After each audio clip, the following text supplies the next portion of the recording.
नमस्ते बिहार, मैं आपके साथ रंजना रावत और आप देख रहे न्यूज 18 बिहार झारखंड। और बुलेटिन की शुरुआत करेंगे और बुलेटिन में सबसे पहले बात बेगूसराय की। बेगूसराय के बलिया अनुमंडल क्षेत्र के ताजपुर दियारा में आग ने जमकर कहर बरपाया है और यहां आग लगने से 5 घर पूरी तरह जलकर राख हो गया है।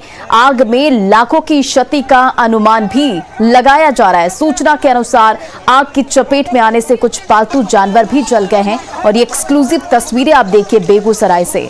स्थानीय लोगों ने कड़ी मशक्कत के बाद आग पर काबू पा लिया है और बताया जा रहा है कि ताजपुर वार्ड नंबर 9 के एक घर में पहले आग लगी और धीरे धीरे इसने कई घरों को अपनी चपेट में ले लिया। तो देखिए ये तस्वीरें बेगूसराय से आपको दिखा रहे हैं, जहां 5 घर पूरी तरह से जलकर राख हो गए हैं और आग लगने से लाखों के नुकसान का अनुमान भी लगाया जा रहा है।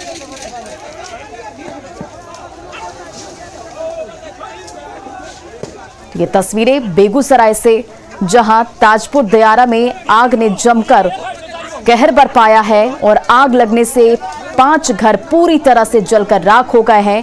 साथ ही लाखों की क्षति का अनुमान भी लगाया जा रहा है और जानकारी के मुताबिक आग की चपेट में आने से कुछ पालतू जानवर भी जल गए और कड़ी मशक्कत के बाद आग पर काबू पा लिया गया है। बढ़ते अगली खबर की ओर। खबर गोपालगंज से आपको बता दें, गोपालगंज के जादवपुर थाना क्षेत्र में दुखहरण पंचायत के मुखिया प्रत्याशी ने चिकन पुलाव का भोज दिया, जहां 5000 लोगों को खिलाने की व्यवस्था थी। लेकिन इसकी सूचना जिला प्रशासन को हो गई और जिसके बाद डीएमएसपी ने छापेमारी की और इलेक्शन एजेंट को पकड़ लिया। यहां 29 नवंबर को पंचायत चुनाव का मतदान होना है।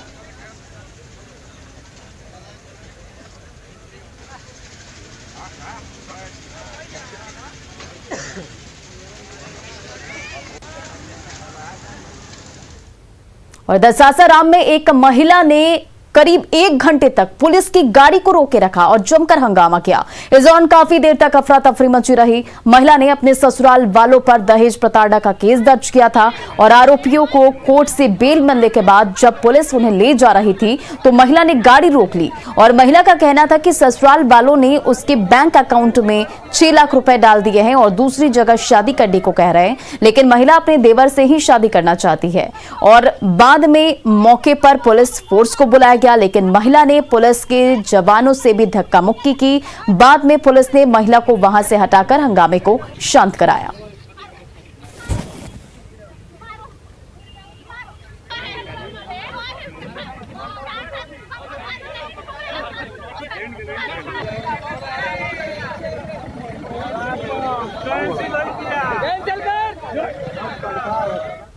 और इधर कटिहार में न्यूज 18 की खबर का असर हुआ है। सदर अस्पताल में खाली शराब की बोतल मिलने से जुड़ी खबर न्यूज 18 पर चलने के बाद उत्पाद विभाग की टीम ने अस्पताल में जांच की और उत्पाद अधीक्षक ने कहा कि इस तरह की जांच आगे भी चलती रहेगी। उत्पाद अधीक्षक से बातचीत की न्यूज 18 के संवाददाता सुब्रत गुहा ने।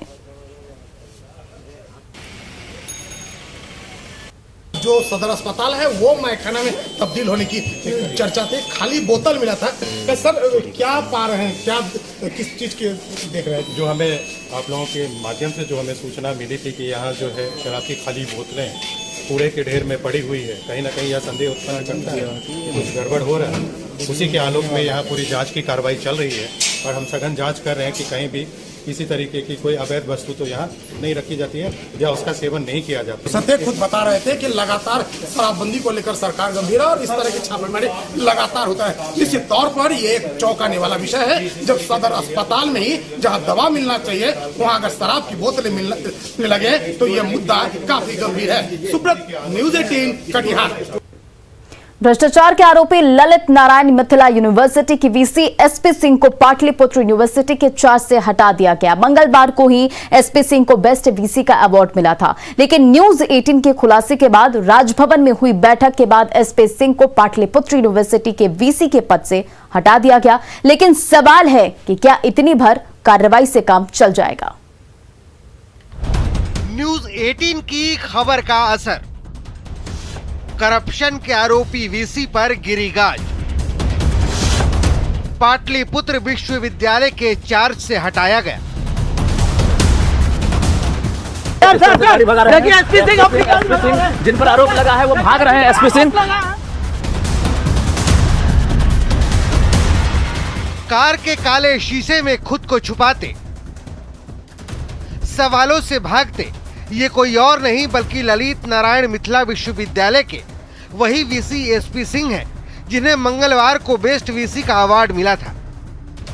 वो भी तब जब उनके दामन पर करप्शन के दाग लगे हैं। एसपी सिंह पर कॉपी से लेकर टेंडर तक में लूट का आरोप है मैन पावर में गड़बड़ी का, 7 रुपए की उत्तर पुस्तिका को 16 रुपए में खरीदारी की स्वीकृति का, और वीसी के पद पर रहते हुए अपने पद का दुरुपयोग करने का। लेकिन बात यहीं पर खत्म नहीं हो जाती। एसपी सिंह ललित नारायण मिथिला विश्वविद्यालय के वीसी तो हैं ही, इसके साथ साथ उनके पास पाटलिपुत्र विश्वविद्यालय, मौलाना मजहरुल यूनिवर्सिटी और आर्यभट्ट नॉलेज यूनिवर्सिटी के प्रभार में भी रह चुके हैं। एसपी सिंह मौलाना मजहरुल हक यूनिवर्सिटी के चार्ज से तो पहले ही हट गए थे, लेकिन भ्रष्टाचार के इन ताजा आरोपों के बाद उन्हें बुधवार को पाटलिपुत्र विश्वविद्यालय के चार्ज से भी हटा दिया गया। और आरोपी वीसी एसपी सिंह से पाटलिपुत्र विश्वविद्यालय का चार्ज आखिरकार छीन लिया गया है। यानी अब भी जो आरोपी वीसी हैं उनके पास 2 विश्वविद्यालय का जिम्मा है, जिसमें ललित नारायण मिथिला विश्वविद्यालय के अस्थायी वीसी हैं, तो दूसरी तरफ आर्यभट्ट नॉलेज यूनिवर्सिटी के भी वो प्रभारी वीसी है। ऐसे में सवाल अब भी उठ रहा है, लेकिन कार्रवाई जो है उसकी रफ्तार अब धीरे धीरे देखते हुए बन रही है। एक तरफ जहां पीएमओ से राज्यपाल को तलब किया गया है, जिसके बाद राज्यपाल फागू चौहान दिल्ली रवाना हो गए हैं, और राजभवन में देख सकते हैं कि अभी सन्नाटा पसरा हुआ है। राजभवन के रवैये पर भी सवाल उठने लगा था, और आरोपी एसपी सिंह को सम्मान क्यों दिया गया, ये सवाल न्यूज 18 ने उठाया था। वीसी पर करप्शन के लगे इन आरोपों के बीच राज्यपाल फागू चौहान दिल्ली पहुंच गए। जब संवाददाताओं ने उनसे सवाल किया तो उनका जवाब क्या था, आप भी सुनिए। कुछ लोगों पीएम से मुलाकात हो गई या शिक्षा मंत्री साहब होंगे? यूनिवर्सिटी में बाहर से प्रोफेसर वाइस चांसलर लाए जा रहे हैं। भ्रष्ट अधिकारियों को सम्मानित करने पर सवाल उठ रहा है सर। राजभवन में हुई उस बैठक के बाद एसपी सिंह पर गाज गिरी और वो पाटलिपुत्र यूनिवर्सिटी के पद से हटा दिए गए। बड़ी बात यह है कि मुख्यमंत्री भी आज राजभवन पहुंचे थे, तो सवाल है कि क्या मुख्यमंत्री के एक्टिव होने के बाद ये कार्रवाई की गई। सवाल ये भी है कि अगर करप्शन के चलते प्रभार वापस लिया गया तो अभी वे एलएनएमयू के वीसी कैसे हैं, कैसे आर्यभट्ट यूनिवर्सिटी के प्रभारी हैं, क्या यहाँ भी उनके खिलाफ कार्रवाई होगी। साथ ही सबसे बड़ा सवाल ये है कि आखिर सुरेंद्र प्रताप सिंह को 4 यूनिवर्सिटी का प्रभारी वीसी कैसे बनाया गया था। न्यूज 18 के लिए पटना से रजनीश कुमार और दिल्ली से अमितेश कुमार की रिपोर्ट।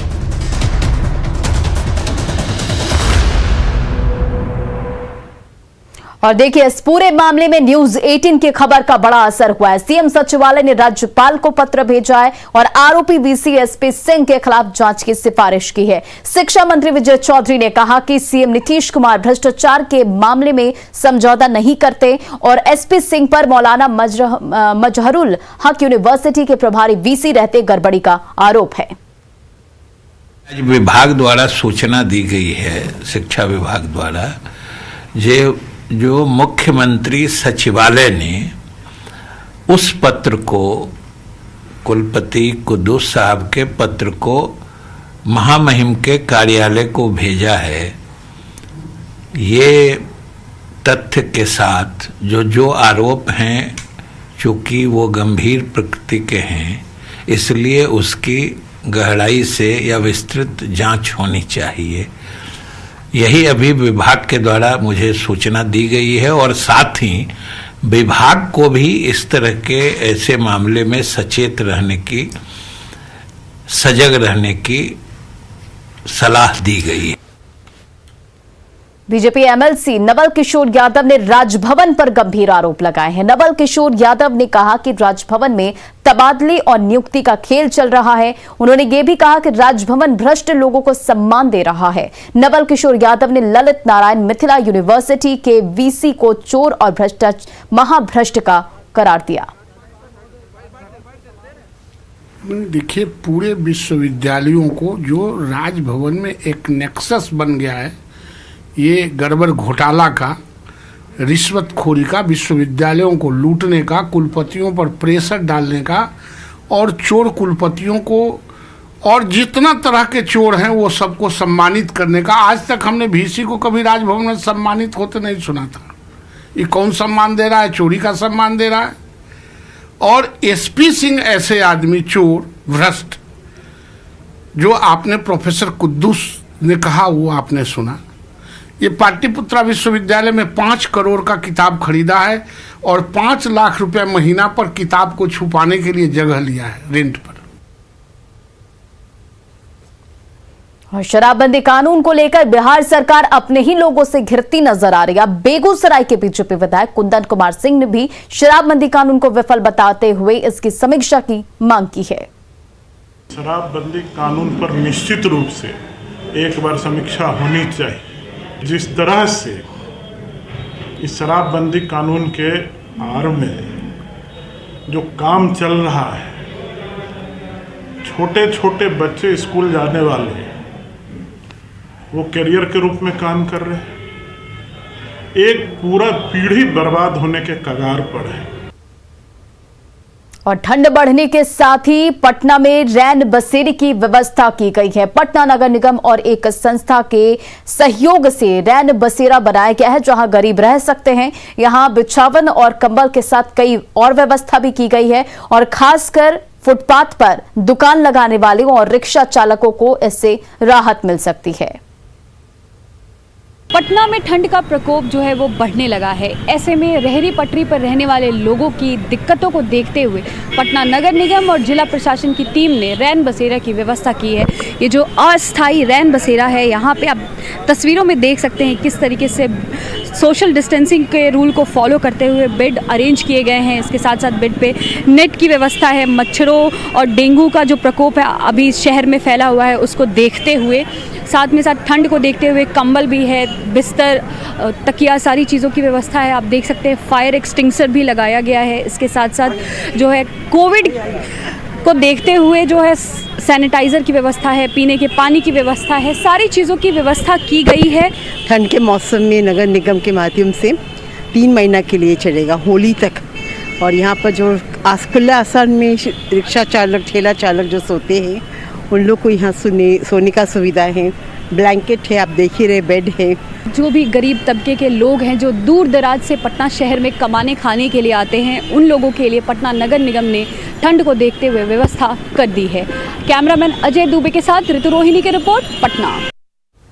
और रेलवे जल्द ही ट्रेनों में खान पान सेवा शुरू करने जा रहा है और इसके लिए तैयारी पूरी कर ली गई और दिसंबर के पहले हफ्ते से 13 ट्रेनों में यह सुविधा शुरू होगी। आईआरसीटीसी के क्षेत्रीय महाप्रबंधक ने कहा कि रेलवे मंत्रालय से इसकी मंजूरी मिल गई है और धीरे धीरे सभी ट्रेनों में यह सुविधा शुरू हो जाएगी। और हमारी फेज वाइज मैनर में हम कुक मिल को स्टार्ट करेंगे। बहुत प्रॉब्ली हम दिसंबर के फर्स्ट वीक तक हमारा फर्स्ट फेज का स्टार्ट हो जाएगा। उसमें 13 ट्रेनों को हमने टारगेट किया है फर्स्ट फेज में। तो बहुत ही जल्दी हमारी पूरी कोशिश है कि अभी जल्दी से जल्दी, जितना जल्दी हो सके, हम इस पर लगे हुए हैं। और बक्सर सदर अस्पताल में मरीजों की सुविधा के लिए 2 ऑक्सीजन प्लांट लगाए, लेकिन इन प्लांटों से ऑक्सीजन की सप्लाई वार्डों में नहीं हो रही है, जिससे मरीजों को काफी परेशानी होती है। हालांकि प्रबंधन का कहना है कि जल्द से जल्द आपूर्ति शुरू की जाएगी।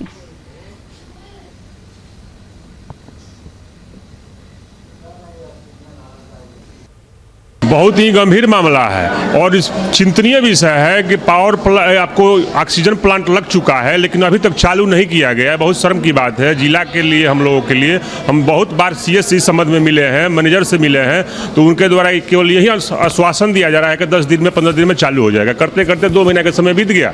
अभी ऑक्सीजन का तो उद्घाटन हमको लगता है कि 6 से 8 मंथ हो गया उद्घाटन किए हुए, लेकिन अगर ये चालू हो जाता, अभी तक चालू नहीं हुआ है। छोटा छोटा मशीन से ही ऑक्सीजन का कार्य किया जा रहा है और अगर चालू हो जाता है तो बहुत पेशेंट को बहुत सहूलियत मिलता। हम प्रशासन, जिला प्रशासन और हॉस्पिटल के प्रशासन से यही मांग करते हैं कि इसको जितना जल्द से जल्द हो सके चालू करें। पाइपलाइन का काम 50% हो चुका है। उम्मीद है कि 2 सप्ताह में उसे भी पूर्ण कर लिया जाएगा।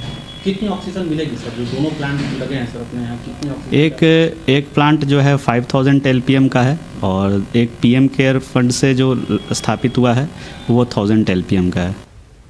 बक्सर जिले का सदर अस्पताल लोगों के स्वास्थ्य के प्रति किस कदर सजग है, इसका जीता जागता उदाहरण है बक्सर के सदर अस्पताल में लगाया गया है 2 बड़ा ऑक्सीजन प्लांट। पहला ऑक्सीजन प्लांट जो है वो जेवियन के द्वारा लगाया गया था और दूसरा जो ऑक्सीजन प्लांट है PM फंड के द्वारा लगाया गया था। ऑक्सीजन प्लांट जो है जेवियन के द्वारा लगाया गया था उसका विधिवत उद्घाटन तो हुआ, लेकिन सप्लाई अभी भी वार्ड में नहीं पहुँच पा रहा है। और PM फंड के द्वारा लगाया गया ऑक्सीजन प्लांट की अभी तक विधिवत शुरुआत भी नहीं हो पाई है, वो भी जबकि ऐसे में बक्सर जिले में 4 कोरोना पॉजिटिव मरीज मिले हैं। पुष्पराज, न्यूज़ 18 बक्सर। और मुंगेर सदर अस्पताल में डायलिसिस की सुविधा मिलने से लोगों को बड़ी राहत मिली है और पिछले 6 महीने में 24 एक्टिव मरीजों का 400 से अधिक बार डायलिसिस हो चुका है और उचित दाम पर डायलिसिस होने से लोग खुश हैं। और सदर अस्पताल के डायलिसिस सेंटर का जायजा लिया न्यूज़ 18 के संवाददाता अरुण शर्मा ने।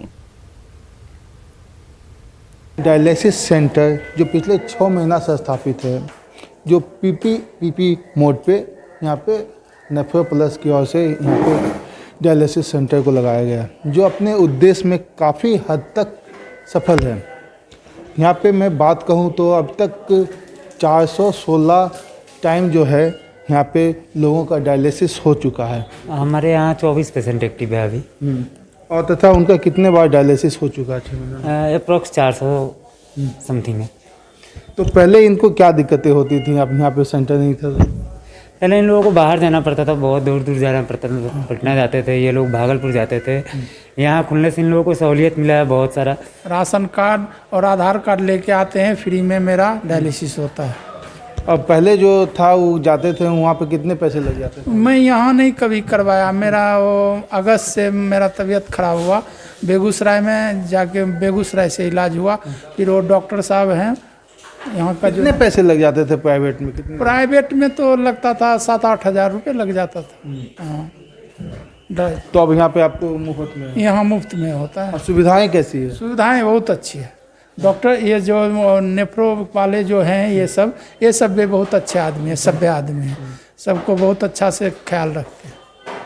आपने देखा कि जो नेफ्रोप्लस के जो स्टाफ है जिन्होंने पीपीपी मोड पे यहाँ पे अपना डायलिसिस सेंटर खोला है सदर अस्पताल के सौजन्य में, सदर अस्पताल कैंपस में, इनसे यहाँ पे पेशेंट जो है वो काफ़ी खुश हैं तथा उन्हें काफ़ी सुविधाएं मिल जाती है, कम दाम में मिलता है तथा यहाँ की जो सुविधा है वो हाई क्वालिटी की इनको सुविधा मिल जाती है, जिससे इनका डायलिसिस भी समय पे हो जाता है और इन्हें पैसे भी कम लगते हैं।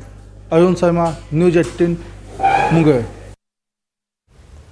और नमस्ते बिहार के इस बुलेटिन में फिलहाल इतना ही। बने रहे आप न्यूज़ 18 बिहार झारखंड के साथ।